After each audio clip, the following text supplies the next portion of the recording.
Hi guys, welcome back to my channel.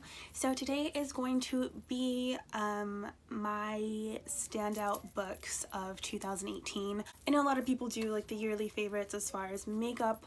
I personally have not gotten a lot of makeup in 2018, and the makeup that I did get, it was not something that had just launched in 2018, and I'm on a mission to stop buying so many makeup items because I can't possibly get through them all. So I don't plan on buying any new palettes or anything like that in the year of 2019. Hopefully, fingers crossed, I can stick to that. But I really want to give love to the palettes that I already have because I have so many. So I figured instead of doing a yearly favorites as far as makeup goes, I want to do a yearly favorites as far as books go. This past year I did set a reading challenge for myself. I wanted to read 60 books last year. I did not make it. I made it to 48. But it did kind of inspire me to keep challenging myself to read more because it is one of my favorite things to do, and a lot of the times with everything else going on in my life, I kind of gets a little bit lost for me. And once I go back to it, I always tell myself, oh my gosh, like, why did you stop reading? You love reading, da da da da da, this and that. So I did read 48 books this year. I'm pretty sure. I tried to keep track of all the ones that I read. I will insert a picture somewhere right now as I'm talking. So these are the books that I've read. There are some that are missing. There's 13 books missing from this picture, and that's because those were ones that I read on my Kindle, so I don't actually have physical copies of them. There was one book that I did read twice this year, so I did add that, but just so you know.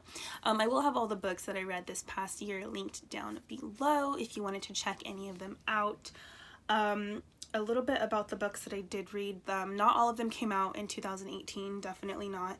There were just ones that I happened to read in 2018, so yeah. I do have 6 out of the 48.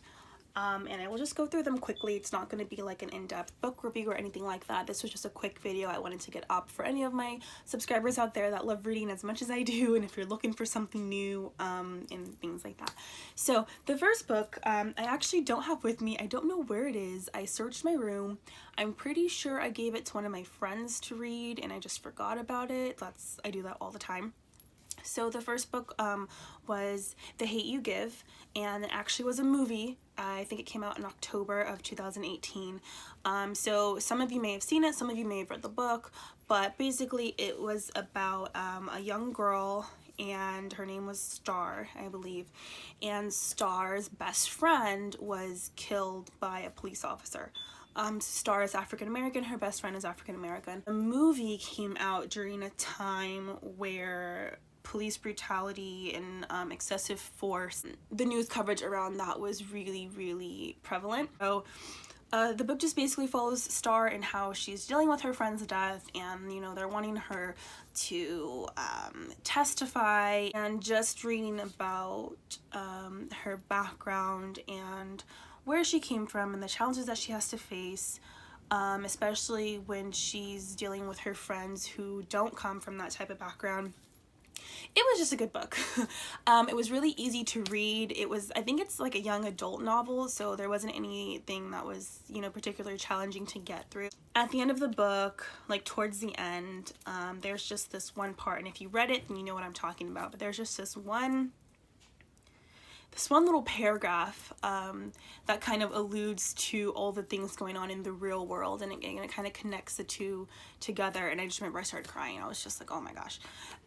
So for me, that was a really powerful book, a really realistic book, a really unfortunate book that I really enjoyed. Now, if books like that aren't your cup of tea, by all means, like, just skip it. The next one, Then She Was Gone by Jewell. It's about a woman whose daughter goes missing like 15 years before or something like that. So her daughter goes missing, but this woman, her name is Laurel Mack. So Laurel Mack, I think she's like in her 40s or something. She ends up meeting this guy whose daughter reminds her of her own daughter that had gone missing.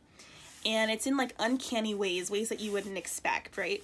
And so she's just basically trying to figure out like if she's going crazy. Like, this little girl reminds her so much of her daughter. And then it's also taking her through, you know, the after effects of her daughter going missing. So what happened with her marriage, what happened with her other child, and how she's trying to kind of reconcile everything and make amends with everyone and things like that. So yeah, we finally get to the end. You're just like, oh, that's what happened. All right. I really liked this one. And then She Was Gone by Lisa Jewell. All right, next we have Behind Closed Doors by B.A. Paris. Doors, and this was the book that I read twice this year. So it's about this couple named Jack and Grace, and Jack and Grace are the perfect couple. They're so in love, they're so kind to one another, and Grace is amazing. She's a painter and she is an accomplished cook, and Jack just dotes on her. However, you kind of start to realize, and I'm not giving anything away that's not already in the little description, so you kind of start to realize, you know, Jack and Grace are always together. Like, Grace is never without Jack. You know, why doesn't Grace have a cell phone? Can Grace never, you know, meet up for coffee even though she doesn't have a job, she doesn't work? You know, you think you know. You think you know. I thought I knew.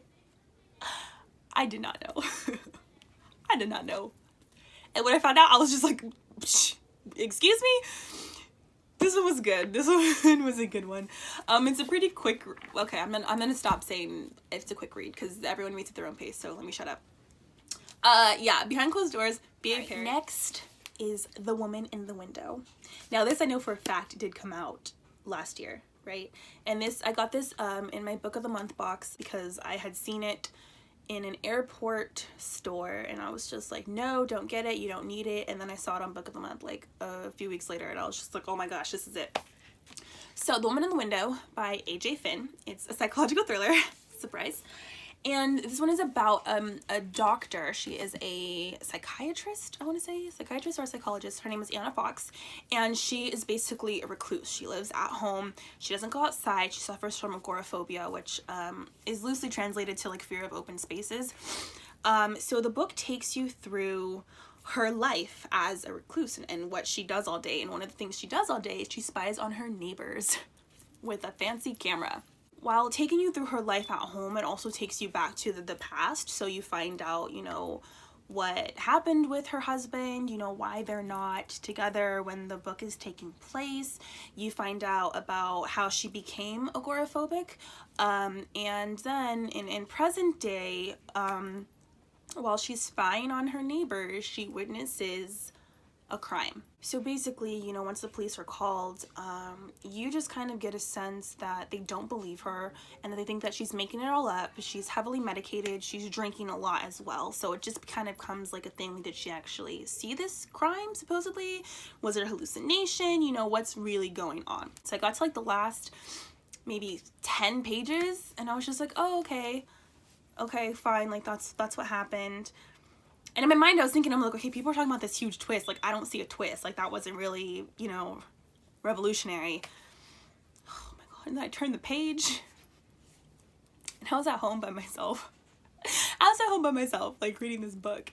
And I remember I turned the page and I was just like, ah! And I closed the book and I sat there. And I was like, crap. Oh my God, I'm scared. I have to know what happens. Oh my God, I'm so scared. Yeah. For me, it did that. So highly recommend. This is like one of my, I have like my top 6, but this is definitely one of my top 2. I was just like, oh my gosh. Woman in the Window, A.J. Finn. And this is the last one. This is competing with Woman in the Window. I can't figure out which one like shocked me more. Probably this one. This is Behind Her Eyes by Sarah Pinborough. And because of this one, I went out and got another book by Sarah Pinborough, which was great as well. But this one,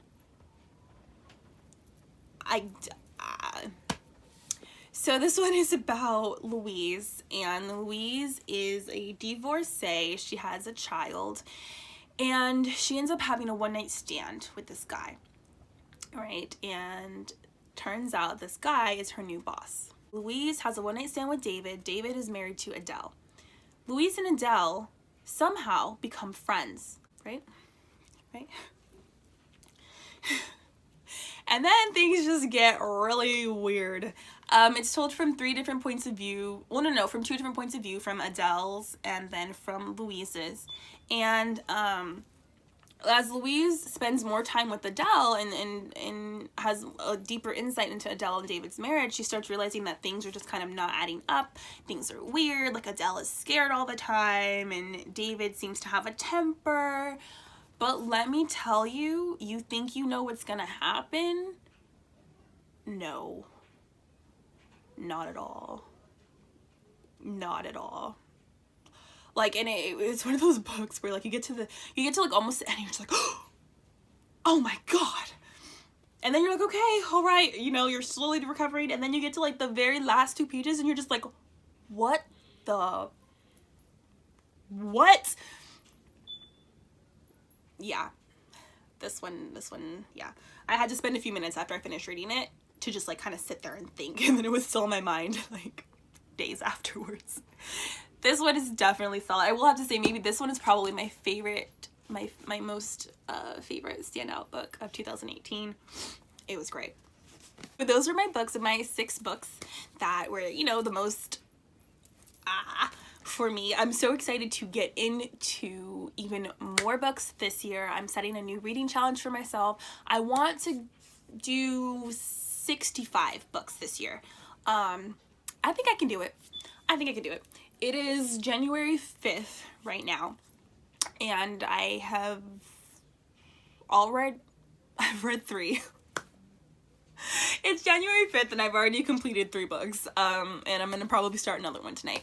So yeah, I hope you guys enjoyed this video. Let me know what you think. Let me know what are some of your favorite books, especially if they're psychological thrillers, because I cannot get enough of them. I am absolutely just taken with them. They're amazing.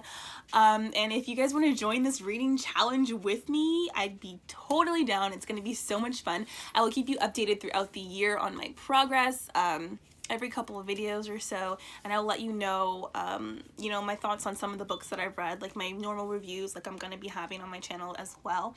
So that is it. Thank you so much for watching. Do not forget to like, comment, subscribe, all of that good stuff, and I will see you guys in the next video. Bye!